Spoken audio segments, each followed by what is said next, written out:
வணக்கம் ஃப்ரெண்ட்ஸ். இந்த வீடியோ பதிவானது டூ வீலர் பயன்படுத்துகிற அனைத்து நண்பர்களுக்கும் பயனுள்ளதாக இருக்கும். அதாவது உங்கள் டூ வீலரை ஐடியலாக வீட்டில் பார்க்கிங்கில் விட்டுட்டு ஒரு ரொம்ப நாள் வெளியூர் பயணம் போகிற மாதிரி இருந்துச்சுன்னா மறக்காமல் இந்த பின்வரக்கூடிய தகவல்களை உங்கள் டூ வீலரில் பயன்படுத்துங்க. அது உங்களுக்கு ஒரு செலவினங்களிலிருந்து உங்களுக்கு ஒரு ப்ரிவென்டிவ் மெயின்டெனன்ஸாக உங்களை பாதுகாக்கும். வாங்க அது என்னங்கிறத இந்த வீடியோவில் நம்ம டீட்டெயில்டாக பார்க்கலாம்.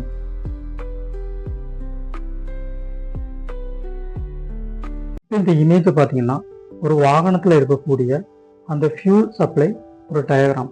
அதாவது fuel tank, tap, carburettor, engine. இப்போ நீங்கள் வாகனத்தை ரொம்ப நாள் வீட்டில் ஐடியலாக விட்டுட்டு போகும்போது இது உள்ளே என்ன நடக்கும்னா, சப்போஸ் நீங்கள் இதில் ஃபியூல் ஃபில் பண்ணி வச்சுருக்கீங்க.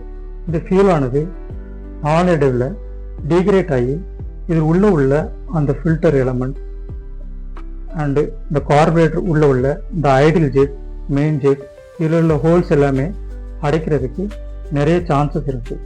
நீங்கள் வெளியூர் பயணத்தை முடித்து திரும்ப ஊருக்கு உங்கள் வண்டியை நீங்கள் ஸ்டார்ட் பண்ண முயற்சி எடுக்கும்போது இது எல்லாமே அடைபட்டு உங்களுக்கு வண்டி ஸ்டார்ட் ஆகாது.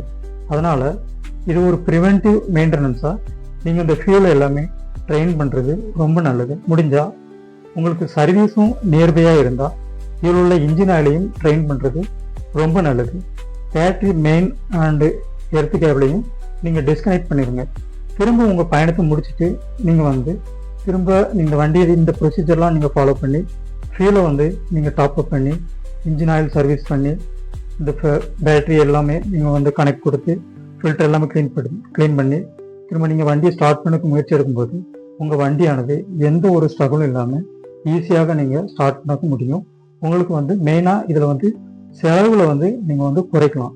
இந்த சிறிய தகவல் உங்களுக்கு பிரயோஜனமாக இருந்தால் ஒரு லைக் பண்ணுங்கள், மற்றவங்களுக்கும் ஷேர் பண்ணுங்கள்.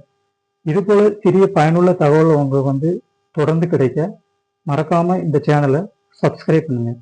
நன்றி, வணக்கம்.